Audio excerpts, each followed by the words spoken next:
Sam, tell me about the early years of Sam Stitt.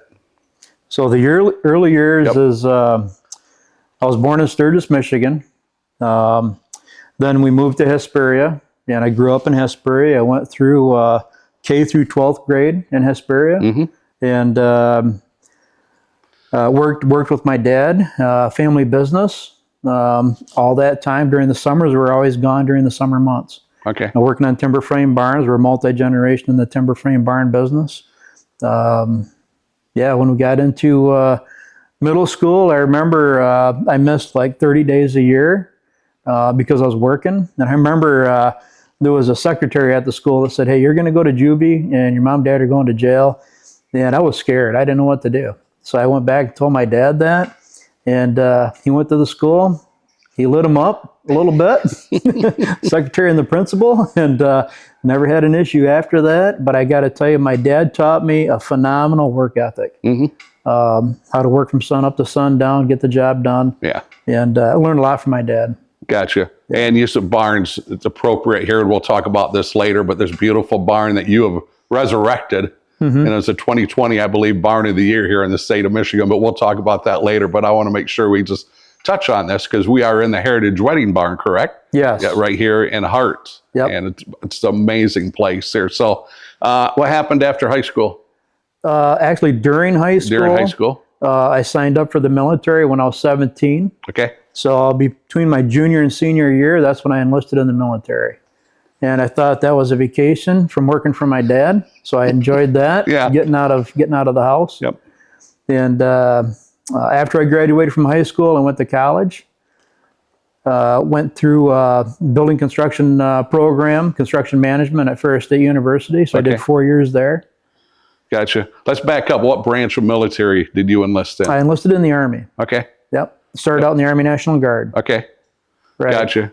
So then let's jump back over to Ferris State. Good time at Ferris? Have a lot of fun? Learn a lot? So I learned a lot. I commuted back and forth because I didn't have a lot of money. And it's not like the GI Bill paid a lot. So whatever I made in the summer months is what I started out the season at Ferris with. And then usually when term was up at the end of the school year, I didn't have any money in my account, so I go back to work again. That's how you did that? That's how I did it. Yeah. And then graduated with little debt then by doing that. Zero debt. Zero debt. Zero debt. That's impressive. That's work like really and go impressive. To school. That's impressive. Yeah. Good job. What year did you graduate college? Graduated in 95. 95? Okay. You enjoy your time at Hesperia with the Panthers? Oh yeah. Yeah. So it's not like I was in school too much. No. Yeah. So I wasn't very athletic. I worked with my dad. I never took wood shop. Never took home ec. I took accounting 1 and 2, typing class, stuff like that, chemistry class. But I always worked with my dad. So I literally missed 30 days a year. I remember my senior year, Mr. Woods came up to me at the end of the school season. Everybody's getting these awards. And they gave out the award for somebody who didn't miss any school at all. And he's like, "That's not going to you, is it?" Nope. Yeah, appropriate name, Mr. Wood, and you've worked with Wood your whole life. Right. A little play on words there. I like that. Okay, so what happened after college? So after college, I'm still in the military. Yeah. And I get a job at Chrisman Constructors down in Lansing and working concrete. It's a concrete company for one of the largest construction management companies in the state, actually. Yeah. So I did that for about 8 months. We lived in the city. I hated living in the city. And then I got the opportunity to go to Germany for a few months. So I took that opportunity and I was married. So 94, my wife and I got married. Okay. I'm going to back up on that. That's fine. So our first date was February 21st, 1990. And on our first date, we're supposed to go to a youth group event. And instead of going to the youth group event, because we were there early, I took her up flying. Her parents didn't know that I was a pilot. She was 16, I was 17. I didn't know you were a pilot. That was our first date. Wow, that's not many people can pull that off. That's impressive. That's another thing that's impressive. Wow, it's no kidding. Yeah. So when did you? I want to talk about that for a minute because that doesn't happen. Right. So when did you start to get your pilot's license? When I was 15, I studied the booklet. I basically memorized it. And I went down to take the test. My dad, I don't think he thought I would pass the test. And I passed it the first time. Most guys don't pass it the first time. And I passed it the first time. I soloed on my 16th birthday. I got my license on my 17th birthday. Yeah, so January 28th, I got my license. February 21st, I took my wife up flying, and we were dating at the time. Did you fly out of Fremont or a little grass strip somewhere? Yeah, flew out of Fremont. Flew out of Fremont. Yep. Gotcha. That's amazing. Yeah. You get an attaboy for that. That's like really cool. So my family all flies, and my nephew is a pilot. He's a captain for Southwest. Oh, nice. Airlines. So my dad flew, and my 4 other brothers flew. I'm the only one that didn't learn how to fly because when I was coming through, A, it was 2 things. It was becoming more expensive, and B, I probably would have done something silly. Yeah. And would have paid for it, you know. Yeah, so I actually wanted to be a pilot in the military. Did you? Okay. But because I don't have 20/20 vision at that time, I couldn't be a pilot. So I became a heavy equipment operator. Okay. Yeah. Gotcha. I got one more question about, like, when you had that date with your wife, was that like a little Cessna? Like That was 17? a Cherokee 140. The Cherokee 140. Yep. Nice plane. Yeah, so low wings. Yeah, yeah. Yeah. Dang. Yeah. That's a first. That is a first. So yeah, so okay, we're gonna jump back out of that. So you couldn't become a pilot. You didn't have the 20/20. You went into heavy equipment operating. Right. Where did you start? Where did you first start doing that at? I started that at Montague, Michigan. Yeah. With the 1436 Engineer Company. Okay. Yeah. What were you running? Did you have any running everything or just specific things? Grader. I love the grader. Okay. Dozer, grader. Yeah. Those are my 2 main pieces of equipment that I love to run. Yep. That is cool. You like you like doing things with your hands. I do. I do. Actually, when I was going through Fort Leonard Wood, Missouri for heavy equipment training, usually I'd sit on the picnic bench with the instructor, and when somebody did the washboard effect, because they didn't do a smooth blade, he said, "Sam, go out there and straighten that out." So I'd get out there and straighten it out. Nice. Yeah. Yeah. Where do you have basic training at? No, basic training. I was the youngest one in basic training, 17. And I did that at Fort Dix, New Jersey, when Fort Dix was an active duty base. Okay. And then I go back there again. I'm jumping ahead. For my first deployment with the 1436 as a company commander, we go to Fort Dix as the mobilization station, but it's not an active duty base. Now it's a reserve base. And so I'm trying to figure out the barracks that I was in. It's actually like a minimum security prison. No kidding. Yeah. They must have knew you were from Hesperia. Right, right. Yeah, right. So you were a commander? Yes. How old were you at that point? At that point, that was my second company command. And that would have been 2004 when I took over command of the unit. So I've had 5.5 years of command time, which is unheard of. Usually you get one command opportunity and then you're done and you go to battalion staff. I had a command, went to battalion staff, and then the unit was deploying to Iraq, and they said, "Hey, Sam, will you take over for this commander that's there?" And I said, "Absolutely." I love command time. I love the military. I love equipment. I love what we were doing. So, yeah. When was you talked about your first deployment? When did that happen? First deployment, we were in Iraq, January 2005 through December 2005. Okay. Yeah, I served 25 years in the military. I have 33 months boots on the ground between Iraq and Afghanistan. 2 years in Iraq and close to a year in Afghanistan. My goodness, that's a while. Yeah. Huh. Okay. Was it all then as the equipment operator and command operator for equipment? So the first deployment, I was in charge of 163 troops. We had 3 line platoons. We had a equipment or maintenance platoon, and we were based out of Balad, Iraq, and we were all over up and down the east side of Iraq, working on the roads, working on entry control points, working on berms around bases. So we've seen a lot outside the perimeter. Gotcha. Second deployment, more to the story, but I reassigned to the military police. So second deployment, I went over as an aide de camp, but I was never an aide de camp. What is that? That's you help the general officer out. Okay. So on my orders, I'm an aide de camp, but I work for Colonel Saunders at the Baghdad Police College, which was in the red zone every day, which is right next to Sadr City. We based out of Fob Shield. Ministry of Interior is right above us, and Martyrs Monument was across the way. Yeah, so that was right in the red zone area. My goodness. Yep, but they used my engineering skills because of the construction projects they were doing.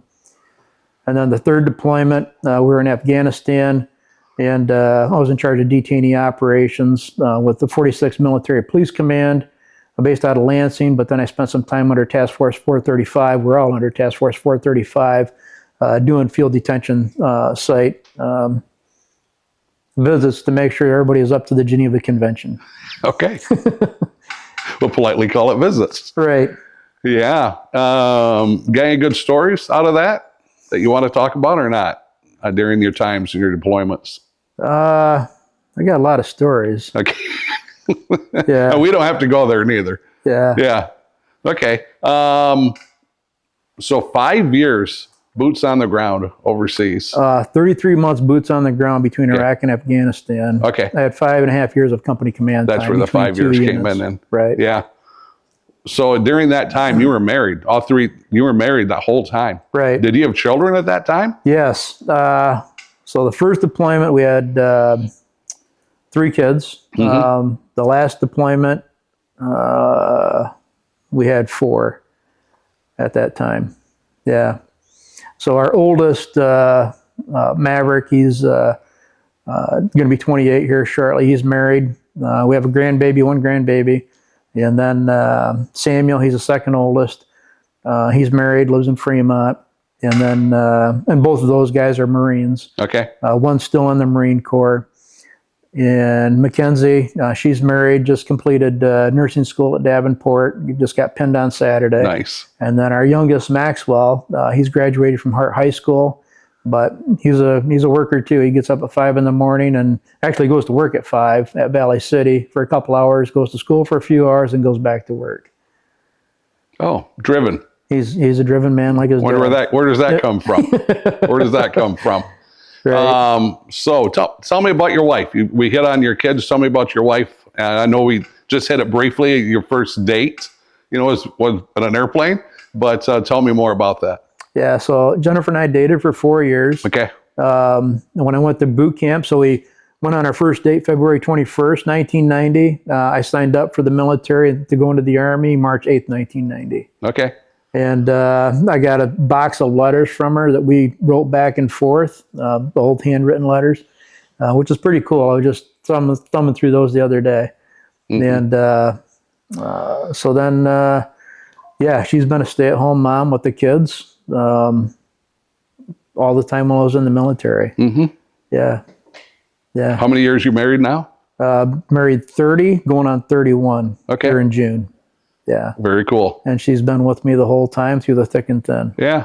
That's awesome. So I'll tell you what, we're going to take a quick break, and we also want to salute here Sherpa Leadership Group. They're the company that's helping produce all of this. So we want to thank Phil and Ariel, but we'll be back in just a moment.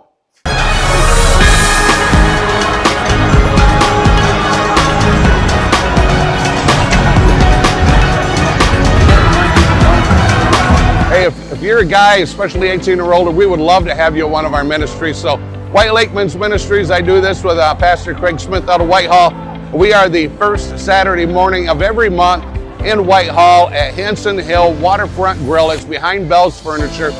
7 to 8, we're going to do our best to get you out of there at 8 a.m. so you can have the rest of your day to go do the things that you got to get done. The second Saturday of every month, we have Grant Men's Ministries. Grant will be 18 years old this May, and which is amazing. That's going to be 18 years. And we meet the second Saturday of every month, 7 to 8 a.m. Once again, we're going to get you out of there early so you can go on with your day. And we're just a group of guys that get together. Come as you are. Do not get dressed up. Please don't. Blue jeans, sweatshirt, a hat. Come as you are. That's how we are. We're just a bunch of guys that get together. We always have a speaker come in, they share their testimony or a story, how God has worked in their life so their walk with Jesus is easier. Love to have you. Please join us some Saturday, first Saturday, White Lake, second Saturday, Grant. And yeah, would love to have you there.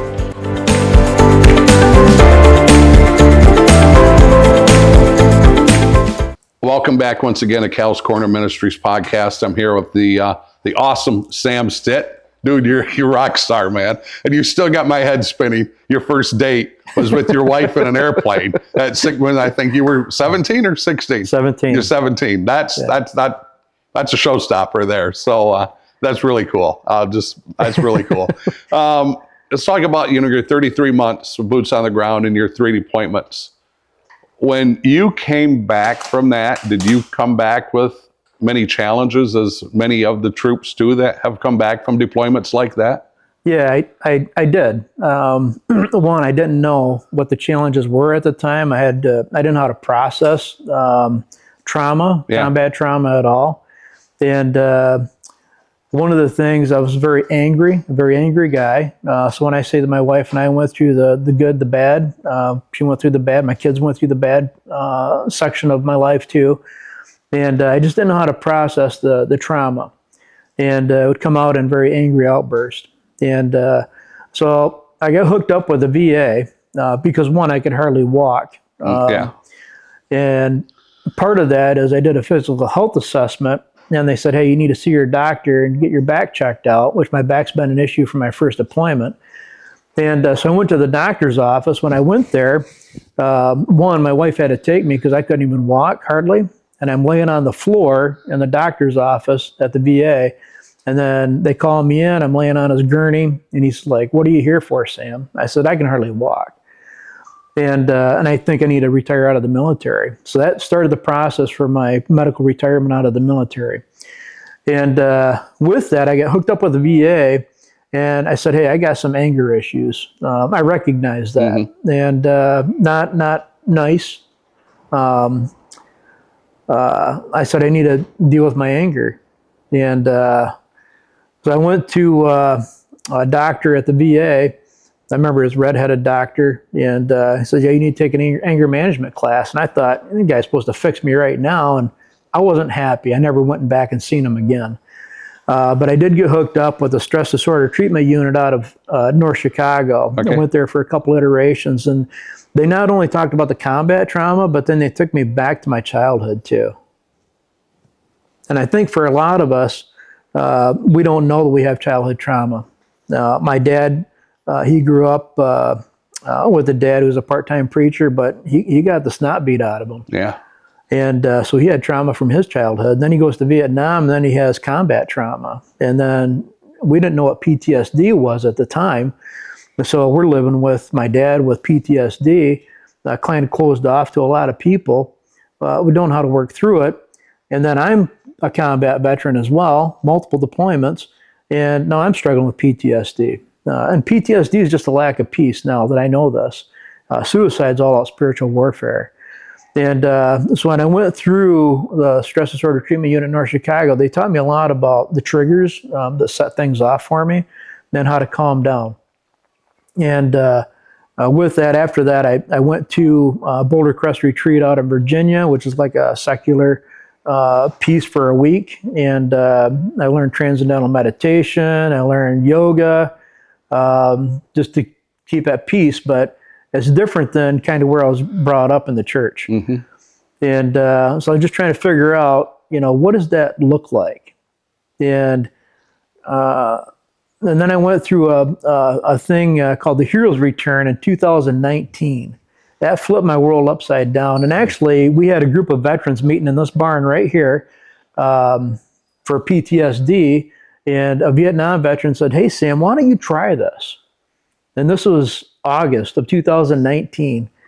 They had it in September. And I said, okay, I'll go. So September I went, not knowing what I was getting myself into. So I take my tent, I take my bivvy, because I'm thinking I'm going to sleep out in the woods, because I'm thinking it's going to be some junky pole barn on 900 acres. Had no idea what I was getting myself into. And I find out this is a multi-million-dollar facility, private lake, private trout pond. So I said, okay, I'll stay inside. on a queen bed. The doors are like 7 foot tall, and beautiful facility. And they had what they call the Heroes Return for veterans. And there was 12 of us that went through. And Wednesday night through Sunday, it flipped my world upside down to understand sonship and a relationship with Father God. Because I always thought God was way out here. And what I found is a lot of us struggle with dad trauma, whether he's physically, verbally, emotionally, or sexually abusive, or dads who aren't even there, they abandon you. And that's where a lot of hurt comes from at a younger age for us. So I had to start there, and then talked about combat trauma. And man, I felt a big peace after I left there. And before that, 2017, my wife and I moved over here to Shelby. We did live in Fremont. We moved over here and still running the business. Actually, 2017, I retired from the business. And 2017, when we moved over here, that's when we started a men's ministry right behind us here on a dirt floor. Yeah, and we're going to talk about that more. This barn and the behind me here, the dirt floor. We're going to talk about that more in that next segment. So, have you been able? You talked about going to the return. I've never gone through it, but I now know a lot of you guys who have gone through it, and I just hear just wonderful things about it. Tell us a little bit more about that ministry over there in Big Rapids. Yeah, so that the ministry in Big Rapids, it's through the Road Ministry, and it's called The Return, and Heroes Return for veterans. And for veterans, it's $50. To go through it. For civilians, it's $450. But there's a guy that sponsors, or there's people that sponsor veterans to go through. So money is not an issue. It's just getting there for guys. And you learn about, you spend a day out in the woods, for one thing. And you don't really know what you're getting into. And I can't share everything with you. Because it is very sacred. But it's all about sonship with the Father, and it's all biblically based. It's all about a relationship with Jesus Christ. And it's about forgiving hurt done to you and hurt you've done to other people. And you learn a lot about forgiveness. Gotcha. Yeah. Have you been able to get back in touch with some of the guys in your other units? And maybe be able to say, hey, I have this event up here in West Michigan. Is that something that's happened, or is that you've thought about? Or Yep. So I've talked to some guys about that. Actually, I just had one guy go through the event a few weeks ago. And actually, my father-in-law, he's a veteran too. He went through. It flipped their world upside down. That sounds amazing. And I need to do it because some of the, Mitch, as we know, we all know who Mitch is, right? And Robert, and a lot of those guys have encouraged me at some point to do that. I was on our fire department for 20 years, so they said, come in under that first responder part of it. So yeah, perfect. We'll see you next week. Let's get healed up first. Yeah, I don't recommend having 3 surgeries in 5 months. It's not been good for me. I mean, it's all been good for me as far as getting my body healed from farming, but it's been a road. It's been a challenge, let me tell you. Yeah. So so I'll tell you what, we're going to take was sports related, right? I mean, 30 years high school sports broadcaster. We're going to take a quick time out, and then we're going to come back to a very special segment 3 here on Cal's Corner Ministry podcast. So we'll be back in just a moment. Welcome back to our final segment here, segment 3 of Cal's Corner Ministries podcast. And Sam, we've just touched the Fighting Diamond here that you are a part of. And I want you to tell me and us and our viewers more about the Fighting Diamond. Yeah, the Fighting Diamond actually started right here. Okay. And it started right here. None of the brick was here. The bar countertop wasn't here. This was a dirt floor when we started. Nice. So I had a guy a couple years before that. We were thinking about bringing another event up in this area. And he says, what do you have to work with? I said, nothing. He says, you got dirt. I said, okay, I got dirt. Mm-hmm.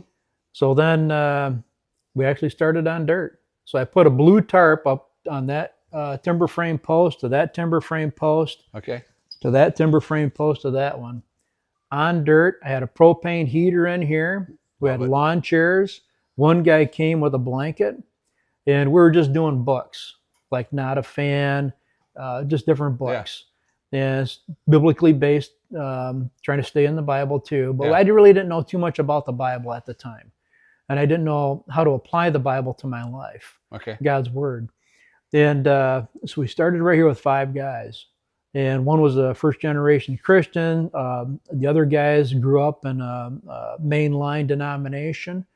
And I said, so what? The first year we went through September to June, and after June we were done for the season. And I didn't even care to pick it back up. I really didn't. And Jordan, the guy that started it with me, said, hey, why don't we pick this back up again in the fall of 2018? I'm like, okay. So we start another book.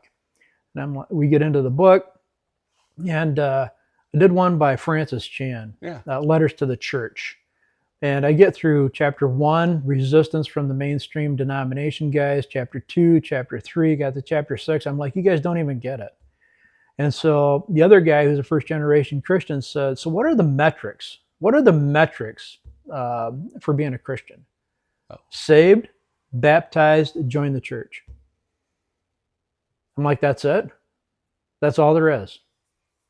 So you go to church on Sunday, listen to a good TED Talk, and you throw some money in the plate, you sing some songs, and that's it. What are we doing the rest of the week? I didn't even know what discipleship was. So then that was 2018, and then we cut off for the year again, the summer months again. And that's when I got introduced to the Heroes Return up in Big Rapids. And that flipped my world upside down. And then I started talking to guys about the spiritual battlefield, which is what I'd like to show you, because a lot of guys don't even know they're on a spiritual battlefield.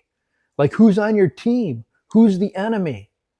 What things do I need to get out of my life so I have a more intimate relationship with the Father? So I'd like to show you that over here on this other table. And I'd love to see that. Yeah, so come on over here, Cal. Sam, I want you to tell us about the battlefield that you have laid out here. It's so beautiful. Just tell me and Phil and Ariel and our viewers, tell us how this works. Yeah, so in the military, we do a sand table. So we need to know who the enemy is and who's on our team and where we're going, how we're getting from point A to point B. And there was one day in 2020 where I was looking at some fuel tanks, and I met this guy.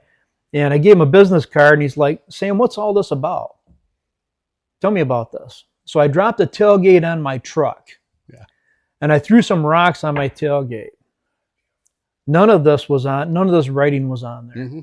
I just threw the rocks on there. And I said, his name is John. I said, John, a lot of us start out right here with the Romans 1:20. Everybody sees the invisible qualities of God, and they're without excuse. This could be people who have been hurt by people in the church, whether they've been physically hurt in a church. I've been beat in a church. So I never tell anybody to go to church. I'll meet them where they're at. Like Big B. Like Big B Coffee. It doesn't matter. Big Apple Bagel up in Ludington's another one. I'll meet them where they're at. And then the next group is the Matthew 23 guys. These are the guys who go to church on Sunday for an hour and a half. And they could be the Pharisees, the hypocrites, the blind guides, because that's what Matthew 23 is all about. They look good on the outside, but there's nothing on the inside. So they're like knights in shining armor. They got no dings, dents, or scratches on them. And for a combat veteran like me, do you think I'm going to go into combat with somebody like that who's just playing the part? There's no way. No, you don't want that.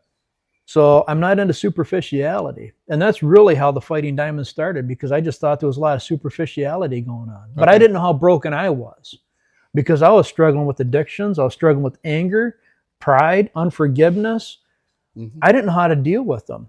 So we call this guy the Matthew 18:1. Whoever isolates himself seeks his own desire and breaks against all sound judgment. In the Army, we call this guy the OTF guy, out there flopping.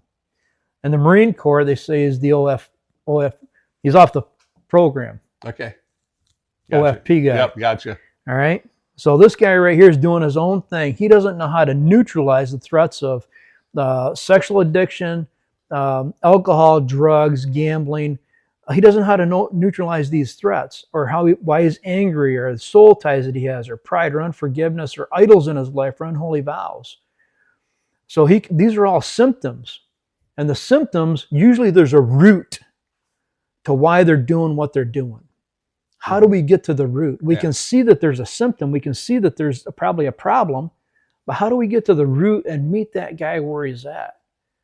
Because he's probably suffered from childhood trauma or combat trauma, and he doesn't know how to neutralize the threats, to understand a relationship with the Father. Yeah. So where's the guy to walk this Proverbs 18:1 guy to the cross? Because that's all we can do. Yep. We can plant seeds, we can water, but God does the growth. God knows the heart of man. I don't know your heart. You don't know my heart. God knows the heart. Who's that discipler to walk this guy to the cross of Christ to have a relationship? So the fighting diamond, which is this section right here, I tell guys sometimes you need to do the Matthew 11:28 principle, and that is we need to take a knee. And Christ says, "Come to me, all who labor and are heavy laden, and I'll give you rest. Take my yoke, take my teachings upon you," he says. What are his teachings? Think of the commandments. Yeah. You know, you got the guy in the center here, but then who's discipling this guy? This is the Apostle Paul. Who's discipling this guy? And then when he's learning something, who is he teaching that to? The Timothy. Yeah. Love it. And then you have the Barnabas and the Silas to the left and right. Those are the encouragers and the supporters. So now when he's walking with a team of brothers, because this is a fighting diamond, this is really a military term that we use. That's how we shoot, move, and communicate on the physical battlefield. Okay. Who's on the team on the spiritual battlefield? Because going to church is more than just listening to a nice TED Talk on Sunday, singing some songs and throwing money in the plate and then doing whatever you want at 12:30 p.m. to 8 o'clock or 9 o'clock the next Sunday. Yeah. It's more than that. Who's discipling guys? So I got irritated with, places that had making disciples in their bulletin or on their vans or whatever. How do we make disciples if nobody's teaching me how to be discipled? And that's what the fighting diamond's all about. Yep. So, and then after we take a knee, we learn what Christ wants us to do. Then we fulfill the Great Commission. Matthew 28:18-20 says, "With all authority in heaven, Christ has been given. Go," which is a command, "make disciples of all nations, peoples, and cultures, baptizing them in the name of the Father, Son, and the Holy Spirit."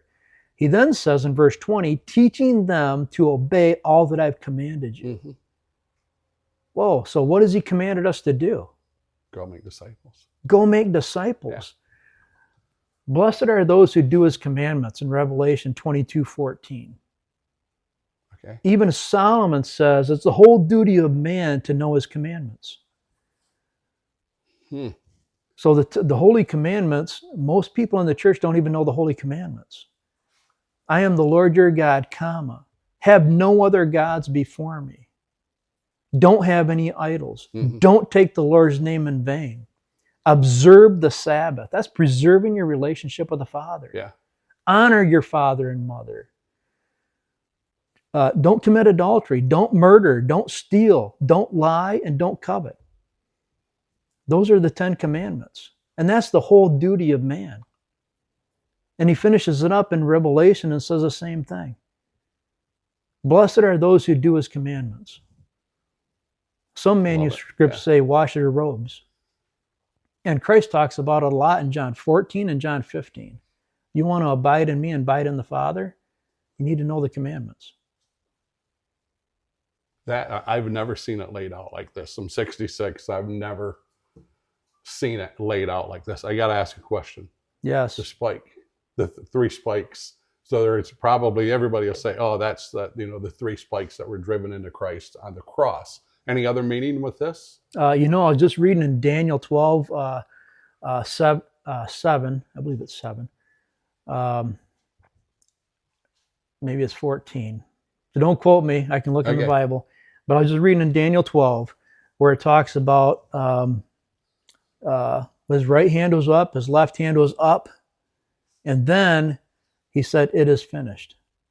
That's in Daniel. Yeah. That was in Daniel. That was in Daniel. And that tied right in when I was reading this 2 days ago, and I've just been meditating on this the last couple of days. Yeah. That's in John 19:30, where Christ says it is finished. And he was on the cross, 3 nails in him, with his hands and his feet. As we wrap up here today with Sam Stitt, and this is glorious. This is just unbelievable. I've never seen, and I've never. I'll get this. Scratch that. That's the difference with radio. You said it, you're saying it. You're not editing it. Start from the top. Go.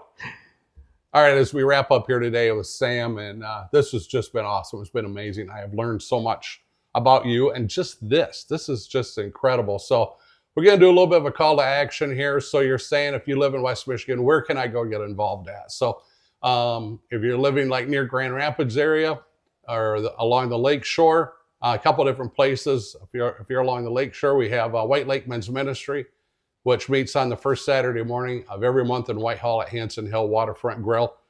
Grant Men's Ministry, which meets on the second Saturday morning of every month in Grant, Michigan.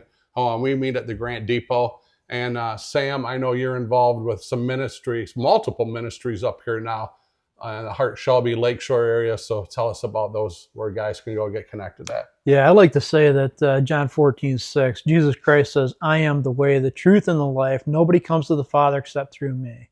It doesn't say a certain denomination. It doesn't say a certain translation of Scripture. It doesn't say a certain person. We are the church. The church is the ecclesia in the Greek. And that is the gathering of men, the gathering and assembly of believers, called out ones. And so what I challenge guys, in the military, I talked about a physical health assessment when I couldn't walk, that I had to figure out what was going on. So I challenge guys to do a spiritual health assessment. Let's flush some of this stuff out. We might not even know it's an issue. With that, we got Set Free Ministries that we partner with. We do freedom appointments right here at the Fighting Diamond, the Patriot Barn on the corner. So there's another barn adjacent to this. 813 South 32nd Avenue, Shelby Road, or 32nd Avenue, Shelby, Michigan. And we do Heroes Return events up in Big Rapids, and return events for civilians. So it's both civilian and military that we work with. And then we do forge events. You'll see a couple axes on the back shelf here where we've actually forged axes and knives. So we do events every year up in Barrington, and it's all Christ-centered. But the fightingdiamond.org, you can reach me there. You can reach me on my phone number too, 231-225-1808. Love to connect with you. We are the church, guys. Yes, we are. And we do base camp. We host base camps here in this barn. And the last event, we had 82 guys here. So there's food and beverages. And usually there's an average of 60 guys here. And we're also hosting once a month, third Monday of every month from 9 to 11, starting in May, Veterans Coffee and Donuts here to get veterans out and about and communicate with each other. And because we know that suicides are high in the veteran community. And we're trying to connect more with guys. Awesome. Take us home. Wrap us up. Yeah, here we go. I tell you what, Sam, thank you very much. Thank you. What a great morning. Today. What a great morning. I've learned so much more about you. And getting to see this is just amazing. Just blows my mind how you have this put together. So once again, we want to thank Sam for being our guest today. We want to thank Ariel and Phil here with Stripper Leadership Group. They're the ones that make all this happen, and the time that they take, and they're priceless to us. Just priceless. Appreciate them so much. So so have a great day. Get a hold of either Sam, myself, and would love to help you in any way that we can. God bless. We'll see you soon.